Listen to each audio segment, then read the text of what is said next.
Okay, so 2 of you. And when you tried that medication, what was it? Chantix. And how did it work?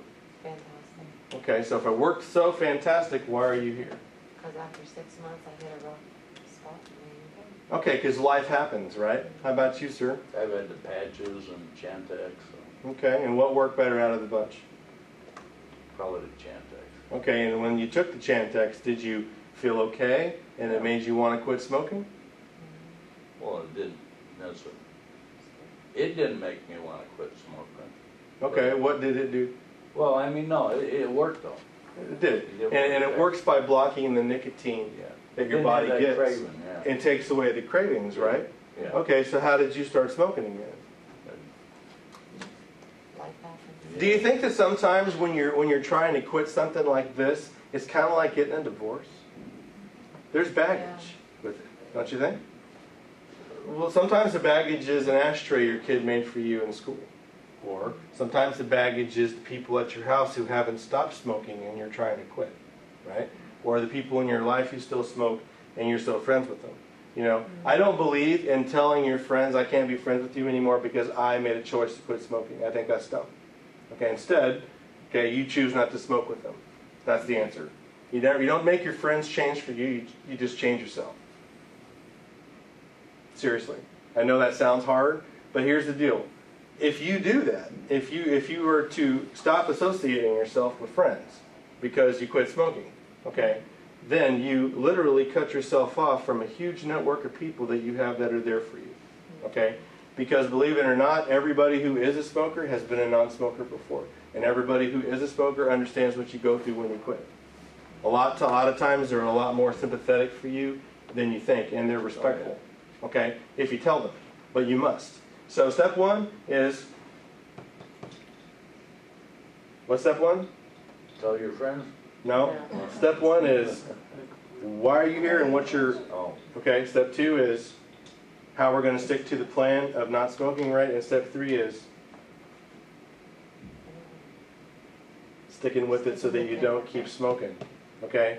I think it's important that we understand that you must do these things in sequence and we must not make giant steps, we make baby steps. You baby step yourself out of smoking.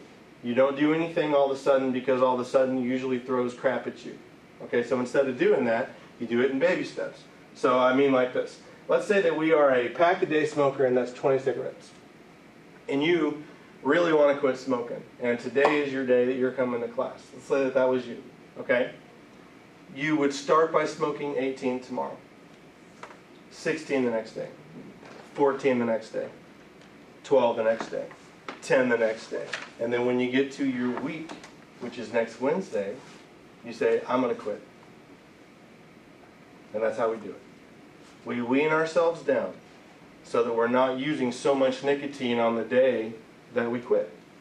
So your body doesn't have to go through all of that stress of 21 milligrams of nicotine. Instead, it's only going to about 14 or 10. And you're only quitting 10 milligrams of nicotine instead of 21. Okay? And that's really the small, very simple process that we do this in. The Zyban medication that I offer is just like Chantix.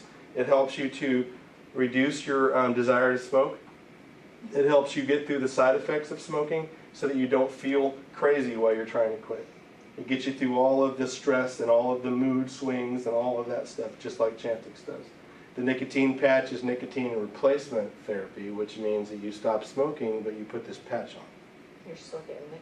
You're still getting nicotine in your body, but it's less harmful because you're not inhaling a carcinogenic, which is what the cigarettes are, mostly harmful to your lungs, okay? So what we're trying to do is we're trying to wrap our brain around how we're going to do it.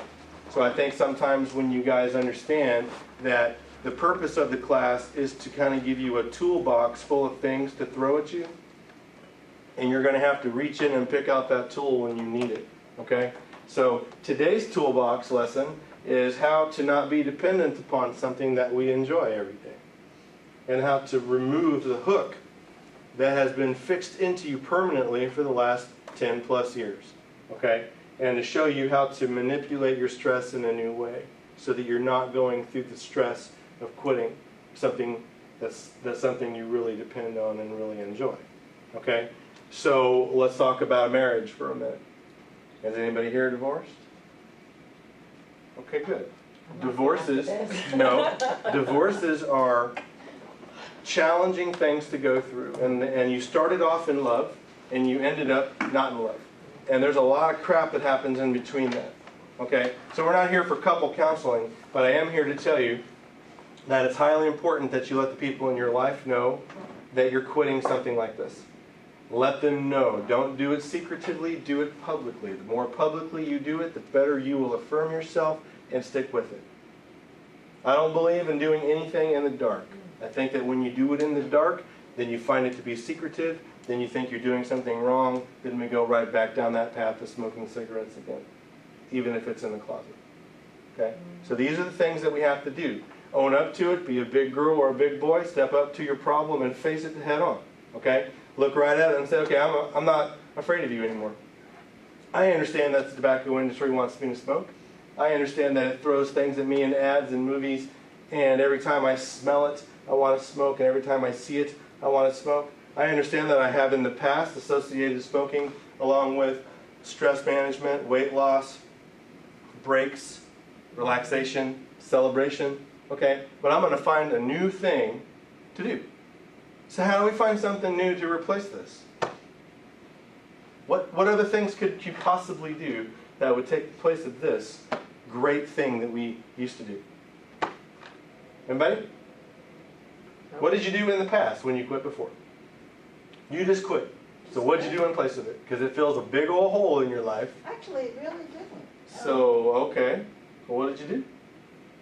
Everything that I normally do. So you lived your life instead of it, Yeah. right? Okay, how about you? What have you done after you quit?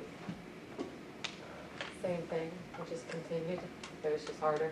Okay, and why was it harder? Because you didn't have this? Mhm. Okay, so how did you get through your stress? What did you do? Well, unfortunately, I ate. and gained Okay, a lot of weight. that's a very normal thing. And we have a whole class that you're going to go through about diet. Okay, you know what, guys? We're all the same creatures. What do we do when we stop doing something like this that we love? The beach. You eat, right? You get lazier. You get more pissy. You get difficult.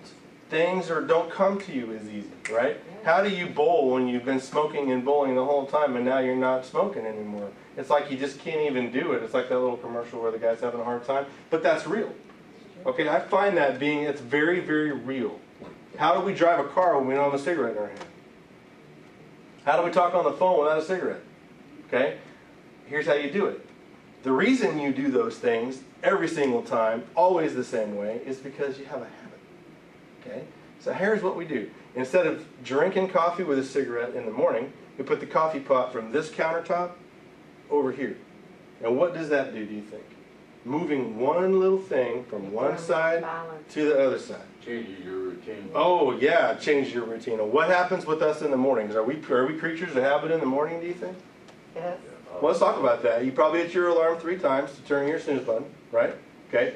Then, okay, all right. And then we get out of bed and usually go to the bathroom, usually wash our hands, usually go make our coffee, usually burn a cigarette while the coffee's brewing. Or something right around that. Just like that. And we do it every single day. We probably, if we don't smoke in our car because it's brand new, we probably smoke outside the car right before we get in, even though we're filled with smoke, and we put it all over our interior. We don't think of it like that. Okay? We get right out. We burn a cigarette before we walk into work. You probably are in for work for about an hour. Then you go and burn another cigarette. You probably do that 6 more times during the day. Okay? Then we come home and we burn one in the parking lot before we get in our car. We get in our car, or we smoke one right in the car. It depends on what kind of car you have. Then you get home, you burn one right outside before you get in your house. You go inside, you deal with your kids, you immediately go smoke a cigarette, right? You know what I'm saying? And this is sort of how we do it, okay? A lot of us have this exact same pattern over and over and over and over again. So if we do something that throws a pattern interrupter in there, like moving the coffee pot from here to here, now you have to think. We're no longer on automatic pilot. Okay? And that one small little break makes a difference in your day. So you make a little break. Coffee pot over here. If you can't put the coffee pot over here, put it somewhere else or buy coffee out for a little while. okay, which I generally don't recommend because you spend more money. But I don't want you to spend more money doing this. What I want you to do instead is using small little things to change your everyday life to make that happen, okay? Who here smokes in their car? At least 2 of you. Okay, so how are you going to not smoke in your car? What's your plan? Got a plan? You know, it's really weird, because that's the only time I do, when I'm at home, I don't smoke. Okay. Unless I've got company and we're having a glass of wine or something. But the last time that I did quit, was about a month ago, but I did it the wrong time, because it was right by inventory. Mm-hmm. And inventory for me is It's stressful. Is a very stressful Yeah. time. Now, as far as getting to work in the car, I really didn't even think about it. I just got in the car, drove, and I was fine. Okay. You know, You don't smoke more than 10 cigarettes a day. You're not as hooked and dependent upon somebody who smokes 2 packs a day. So your unique differences still make you a smoker, but not exactly the same trouble that some people are facing. Okay? But here's what I say to people. We don't quit all of a sudden. We quit in steps. We do these steps in sequence. Okay? So step 1 is to reduce 2 per day, no matter what amount you're smoking. Okay? Step 2 is to think of the 2 or 3 places that we smoke the most. Okay? And then choose one of them to quit totally. Okay? So here's what I tell people. We generally smoke at the smoke area at work. We generally smoke on our back porch. We generally smoke in our car. Okay? We also smoke on the phone. We also smoke when we're on the internet. We do a lot of other things. Okay? But mostly, if you were to wrap all your cigarettes up and calculate where do I do all my smoking, most of them are done on the back porch or in the home. Most of them are done or in the car or right outside the car. Most of them are done at work, on our way to or from or at work. These are little things that we all do, okay? If you're not working, then there's a third one out there that you do the most of, and there's some other thing, okay? So what I want you to do is I want you to think of those 3 things, and which one do you feel like you can cut out? For you, it may be the car. And if that's the only place you actually smoke, then for you, it may be one of those other areas that you're not having such a difficult time in. But you're still going to reduce by 2 a day. That's just going to help you. You no longer have the 2 to smoke there. You now have to put those somewhere else. And it's called a prescription for smoking.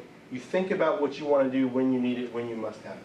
The third thing and the final thing, which is always the big challenge for people, especially the guy who rolls his own cigarettes, is you have to change brands.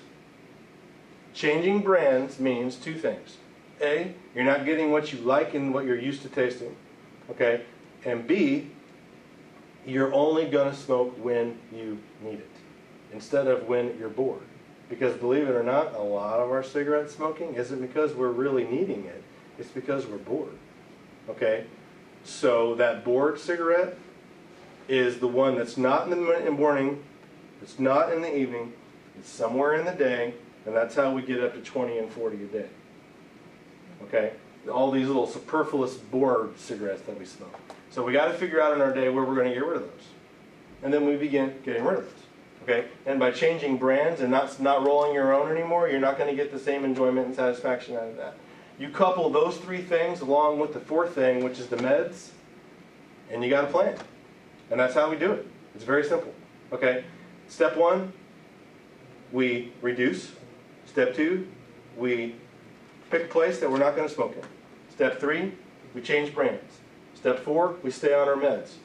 Okay? The medication Chantix is awesome. It's 80% of people who use Chantix quit smoking for life, especially if you're on Chantix for 90 days.